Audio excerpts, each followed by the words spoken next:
Bonjour, bonjour tout le monde, bonjour tout le monde, bonjour mes loulous. La beauté na biso, bonne biso tout ça bien. Santé na biso c'est bon. Bonne fête à toutes les femmes, déjà au minimum hier.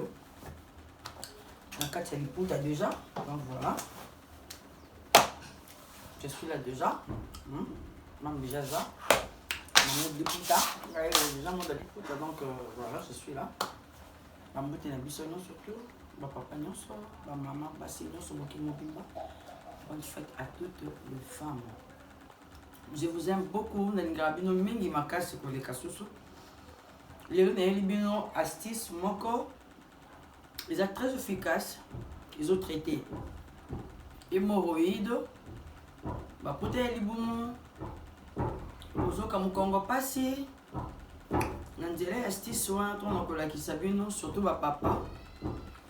Et pour peso makasi ba maman Krubatou na kati ya libumu ozoka libumu ozosala pasi limeso baluka ezolela yango moko mwana mwasi okoya na kati ya bana mibali osali gaz ya mabe ya solo makasi eza na basi mosusu akoka kotungola te grâce ya astuce wana ekosalo malamu makasi koleka estomac osufaka tension grâce à astuce wana ekosalo malamu mingi koleka. Déjà, bonjour na groupe nanga ya bongola makambo WhatsApp. Yangi bino mingi. Puis bandeko nyon surtout. Pour bozo benganga ya libanda, bambote na bino nyon surtout, je vous aime beaucoup.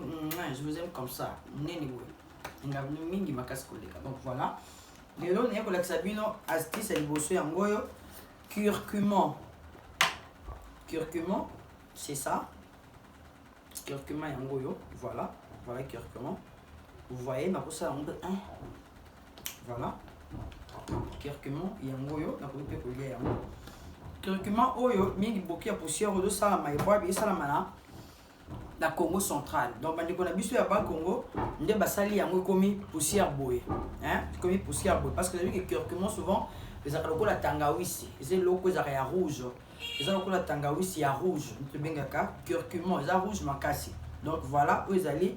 Il y a poussière na yango. Donc voilà. Vous avez poussière, yango, il y a curcuma. Tant que vous avez un problème, il y a pota liboum. Vous avez dérangé.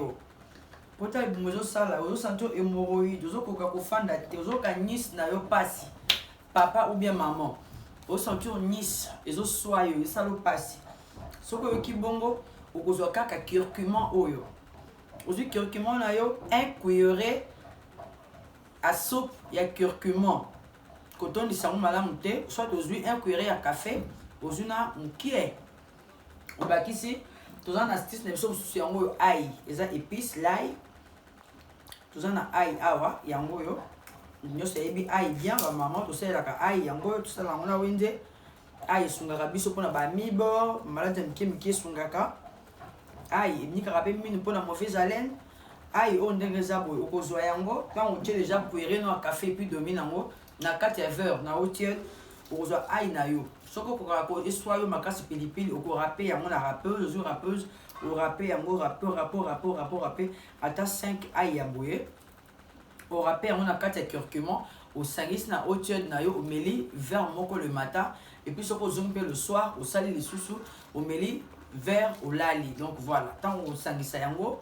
Au meli pour na mukongo pasi kaya mukongo pasi hémorroïde au sali curcuma na yo un cuillerée à café le matin ce qui vous coûte un curcuma ou ya poussière thé maman au sali papa bonto papa au sala boni au sombi curcuma na yo kene la wenze ba zolo ka curcuma eza lokola tangawisi ya rouge ba ko peso yango soit kate za pimenté teza la pilipili na kati na ngote au curcuma wana au râpé yango râpé on a kati ya rapose au râpé au tien na kati ya au tien ozui aïe na yo 5 mbuma ya aïe au râpé pe na kati o ningisi yango o meli yango voilà donc ce ozui yango mobimba bongo ozwa kaka ndam mesure atanga yo si moko boye donc au râpé yango na kati ya verre au sentir que problème no ya mukongo pasi hémorroïde mama courbature nini okoyoka yango esili curcuma o lisusu eza ko soigner pe éjaculation précoce hein? Donc mobile oye oza ko éjaculer mbangu likolo ya maman papa ozo kokate o mati likolo ya maman boye 2 minutes à pamba oso boki la bipenda maman donc mibali mosusu amonika bibelu ya maman boye amonika yango na komona nambala moko poa papa sabwaki akomi ote ya liboso omelaka te ekomaki déjà pembeni maman madame tu dois me comprendre ya liboso ezalaka kaka boye okomoluka deuxième ezoya te osandeni okozwa curcuma oyo ozwi yango orape yango soki te na oyo ya poussière boye ozwi ya poussière na yo otie cuillère mobimba ya soupe na kati ya verre ozwi loso kaka moko tolambaka loso mai ya loso donc ozwi loso otie na moto ntango loso etokaka wana bamama bayebi ezotoka mai wana ya likolo ya loso olongoli mai ya loso wana otie na kati ya verre osangisi yango na curcuma na oyo ya poussière tona oyo okorape na kati ya rapeuse na oyo ekwei na kati ya verre obalusi yango omeli papa kunzoko eza na bato basi basaleli curcuma na mai ya loso bapapa basenga mami en tout cas wana mpenza eza kunzoko okomona ke bando okomata likolo ya mama po okita mama osengo pardon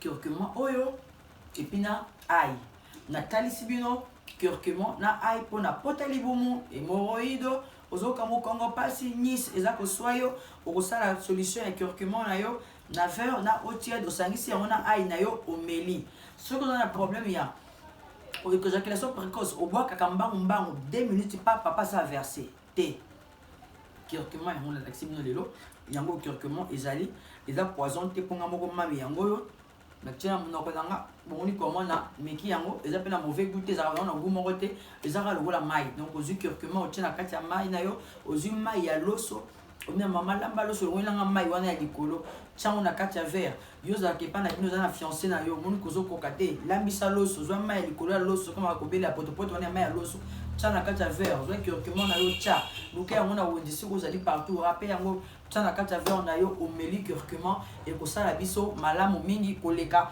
mama mela curcuma na wana ai mpona libumu pasi mpona biso bato mpo tozalaka na bapeau graisse toza tellement minene mingi nous sommes des bourreaux comme moi comme ça tu es monene comme moi omoni ke nyongo banduta yango akopira nduta esalaka eza normal eza en réalité eza normal na nzoto ya mwasi ya monene eyaka nango bien ke mosu eyaka na baproduit mosu eyaka mpe na mafuta mosu mpe eyaka na monene vi santé epasuki nzoto eye omoni ke ezogene yo neti nga boye bakoyanga mwa mike mike eza egenaka nango ngai te to omoni ke te ezogene nga nduta fo esila ozwi curcuma na yo oyo ozwi mafuta ya mbila mafuta mbila oyo ya konzo mafuta mbila konzo donc ça veut dire mafuta mbila oyo ezalaka na mungwa te soki na wenze bopesa mafuta mbila konzo bakopesa oyo yango ozwi curcuma ozwi mafuta mbila konzo ozwi jaune d'œuf nabi bien que jaune d'œuf oza jaune d'œuf na yo moko ozwi na quoi ozwi curcuma ozwi jaune d'œuf ozwi mafuta mbila ozwi na cuillère ya nido miliki ya nido tomelaka soit un sachet ya nido wana okozwa yango opasoli sachet na yo otie na mwa pono ya bokala moke otie mafuta mbila otie curcuma otie jaune d'œuf wana soki ozala na chance okuta na aloe vera ozwi mpe aloe vera otie obeti yango pate obandi kopakola même na batache noire eza na basi mosu omona zikaka awa lipende oyo na kati ezalaka mwindu mwayo panza makolo pa tata boye eza te ozaka makolo kangama boye papa ozofungola makolo tia likolo koya mire mosala écartement likolo ya mire eza te pourquoi parce que oza na banoire awa ozoluka soni awa mpona banoire ozobanga awa banoire kati ya makolo banoire na samba mpe kala biso awa banoire ezalaka biso mpe banoire na soutien olotaka soutien swaka esalaka mpasi banoire etiaka ozwi pati wana ya curcuma ya jaune d'œuf mafuta mbila miliki na yo soki okokutana yango na mwa aloe vera osangisi yango obandi kopakola yango na butu afo olala oza kopakola ntango osokoli na bakati ya makolo pakoli yango lati cycliste normal okosentir ke batache wana ekosila donc voilà na meki soki nasilisi bon ça toutefois kopesa bango te mpe remerciement na nga seke naza mpenza mami mabe voilà bana na ngai ya whatsapp bongo ya makambo tuka bambote na biso nyonso tokusanga ntanga bino boza tellement ebele na ndenge ke nakoka te kotanga bino nyonso tu bambote na bino nyonso tu en tout cas nalingaka bino mingi je vous porte dans mon cœur boza vraiment là nesala bino ke sans bino naza eloko te sa bino eloko te mbote ebele na cameraman na biso Alex Lengo babi Alex Lengo caméra woman de moi-même wana privé ya mami oui Alex Lengo en tout cas gros bisous à toi Yaya mbote na yo mon vieux, balobi mon vieux, mon vieux, mon vieux, mon vieux, mon vieux. Patrick Meka ombre jaune, le roi de blouson. Il est bon arrivé à Kinshasa déjà, donc gros bisous dans le Vinanga. Mbote na yo PV nanga Franck qui sait qui a babi les grands prêtres, le grand prêtre de prêtre, le roi des Versace, voilà. Donc le roi de Versace, donc Franck qui sait qui a mon vieux de moi-même, je vous aime beaucoup. Babi, gros bisous à toi aussi, mon vieux Eric Losso. Quand on parle d'Eric Losso, Babi, 100 $, c'est quoi? Viens en donc 100 $, c'est quoi? Bambo Tenao vient. Sans oublier Enzonge, Babi, Malachi Enzonge, Jika Swag. Babi, voilà, Bambo Tenao, gros bisous à toi, papa. Païni na Mosei. Païni na Mosei. Onde na seki pour les visions qui n'ont d'ici à Wakami tout le monde dans mon avion comme la musique makasi bambote na biso surtout ba ami qui liba diaspora donc ya poto ba gros bisous bambote na bino ba obozape na kati ya groupe te mais bozo mona ka ba vidéo na YouTube bozo benga nga privé en tout cas ba merci la bino belé je vous aime beaucoup boke deliso kati na YouTube na biso bo s'abonner massivement partager vidéo aimer yango, partager, à 1550 fois. Et pour ça, les deux côtés, ça va pour nous biso, ma minabino, ngaye, donc, kandenge zalara, et labino fort. Donc, merci beaucoup à Dieu Tout-Puissant. Bambote naba ngaye moko, donc, mbote nabino, nyon, surtout, je vous aime beaucoup. Bisous, bye.